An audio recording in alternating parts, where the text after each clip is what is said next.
Hello, angels. Welcome back to my channel. My name is Faith Streng. I'm a third generation spiritual healer. I'm a Reiki Master, a cosmic channel, and a spiritual coach.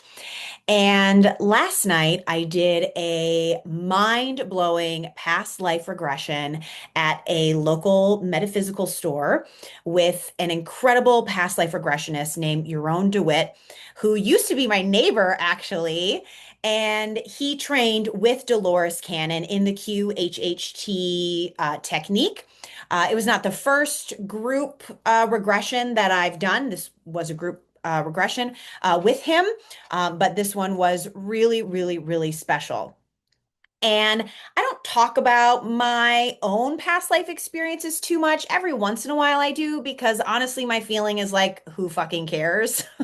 We all have so many past lives and different experiences, and ultimately, it doesn't really matter, right? Because nothing really matters but the present moment. When I'm doing past life healing, we are getting just enough details to understand what limiting beliefs we are clearing away, what spiritual gifts we are activating, and anything else doesn't really matter. But I had this experience last night, and as a way to also, emphasize that healers need healing and that there is no end to this work. We are doing spiritual healing our entire lives. We are doing personal development our entire lives. And even someone who has been working in the Akashic records for over 30 years, which I have with both my mother, my grandmother, and then on my own, there's still things that I'm mining. And this, what came through last night was such a beautiful full circle moment for me that I did want to share. And I did another video where I talk about the difference between past life regression and past life healing, the work that I do. I'll put that link below so you can hear a little bit more if you've never worked with me before. And so I went in to this regression as we were beginning, and Yaron, who's so incredibly gifted and an amazing spiritual teacher as well as a regressionist, invites us to set an intention. And I was feeling a little bit of anxiety in my heart. I'm human, I still feel anxiety. And that is how anxiety, tension, stress manifests for me. So I was like, I'd like a little more information. I would like to be rid of this once and for all, because I've done a lot of work on it. And then I heard, I would like to know who I am. And I thought, okay, that's really interesting. So we're led into this meditation, and I'm in this room. There were like 25 or more people there. It was amazing. And I immediately saw pyramids. I knew I was in Egypt. I knew that I was a man, and I knew that I was not from Egypt. And I knew that this was several thousand years into the BCE era.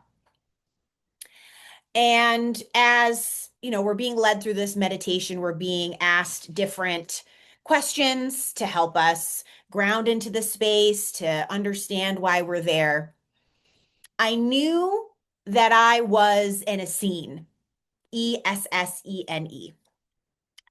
Very interested in the Essenes, done a lot of reading and research about the Essenes, and I knew that I had a lifetime as an Essene, but I didn't know, even going into this experience, I didn't know a whole lot about it. I just knew that I wasn't an Essene during the time of the crucifixion. I knew that I was not involved in that story. I knew that I had been a part of those religious communities before then. And as I'm going through this meditation, I knew I was a messenger. I knew that I spoke to people a lot. And when Yaron guided us to go to our home, I was like, I don't live here. I knew that I didn't live there. And so I was like, well, let me go to the house that I'm here to see. And I went to this hut, and there was this person inside. I think they were a woman, but I'm actually not really clear. And it was a person who was in disguise, and they were disguised as a very poor person who was there to observe this landscape, observe this community. And they had something for me. They had a scroll for me. And I knew at that moment that my role in the Essenes, as there were people who their roles were to travel around to gather ancient scrolls and materials in order to collect them, keep them safe, in order to share them and share this information currently and in the future with the world, ancient spiritual information. And this person made me a meal. That was one of the questions in the meditation. And it didn't look like much, but it was actually delicious because this person was an advanced alchemist. Mhm. So I was gathering all of this information on what my role was at this time. So I knew that I was traveling frequently, talking to people to gain these ancient scripts and scrolls to return to my Essene community to keep them safe and in some kind of library.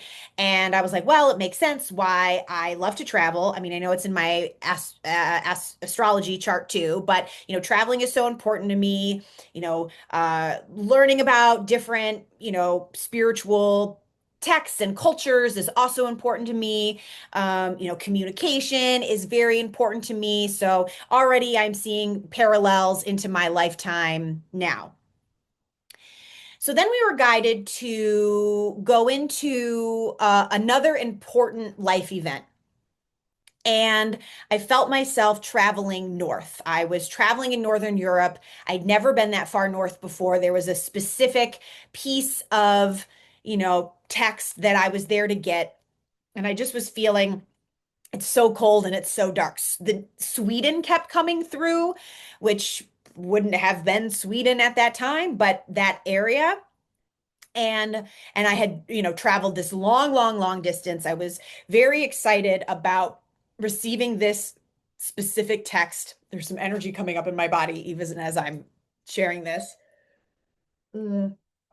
And when I arrived to the place where I was going, it had been under attack in some way.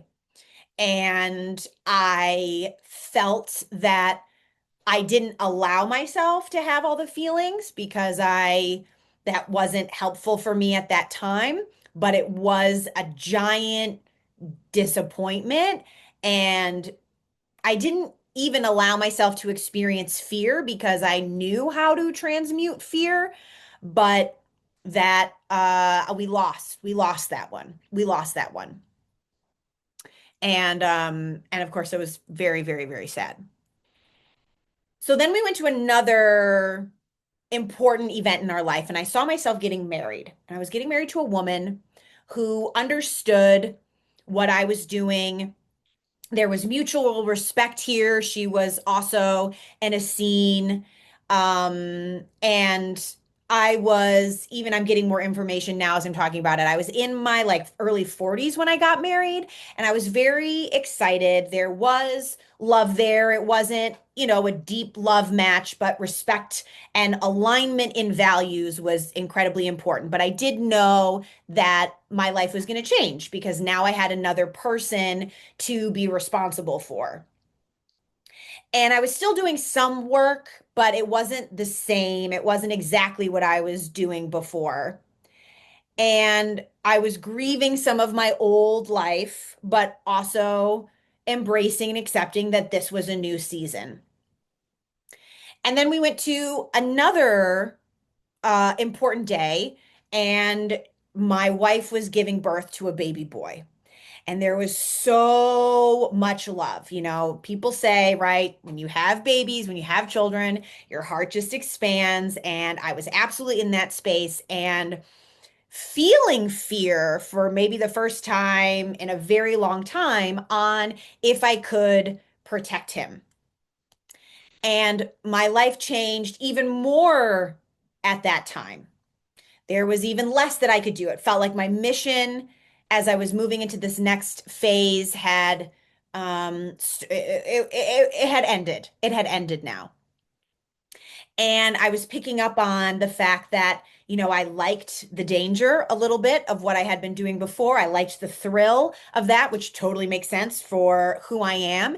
And so that has contributed to, some of the anxiety that I still feel sometimes, that there can, that's the only way for my body to like experience some risks when everything is actually going really well. So I can continue to monitor that in a healthier way. And then we were asked in the meditation, go to your time of death. And I did, and I was an old man, and it felt like I was in a room where I was surrounded by people. So there were like three or four people there who I loved. But they were all asleep, and at my actual time of death, I was alone. And that was fine. And it was beautiful. It felt like my life had been complete, really felt like I had learned a lot, which made sense because then the next question was, what is this lifetime? What was the purpose of this lifetime? What does your higher self or your soul have to say about this? And the two things that came up for me were, one, you can look for God, source, the universe, the infinite, the divine, in scrolls, in text, in practices, but it is really found it's really found in other people. And beyond that, also that I was a part of planting the seeds in that lifetime with my work as an Essene, planting the seeds of the awakening that is happening now. And there was some part of my spirit that knew I was planting the seeds at that time. That was the way I wanted to contribute. That was best for my unique soul's blueprint. And now I also get to be a part of the next level of expansion. So, what a full circle moment. And for me to then fully understand who I am and what I am here to do, I am here as a healer. I am here to share knowledge, share wisdom, both lived and channeled and learned. I am here to uplift. I am here to support individuals on their spiritual awakening because it is only through our own spiritual growth and expansion that the entire planet begins to uplevel. So, this was an incredibly moving experience that I would not have gotten to on my own or in my own work. Again, healers need healing. And that's why so many people I work with are healers and light workers. We're not designed to get to these deeper places on our own. We need each other, we need other people. And as we see what came through for me is that is also where source is really found. Mhm. Now, source is, of course, found in nature, found in sleep. Source is everywhere, right? Source is everywhere. But for me in that lifetime, it was a very clear distinction between intellect and heart, between the brain and the lived experience. And we can get so frustrated with other people, right? There's that saying, I'm totally, butchering it, but something about it would be so easy if it weren't for other people, right? It'd be so easy to be on our spiritual journey and stay in our high frequency places if it wasn't for other people. But that's our lesson.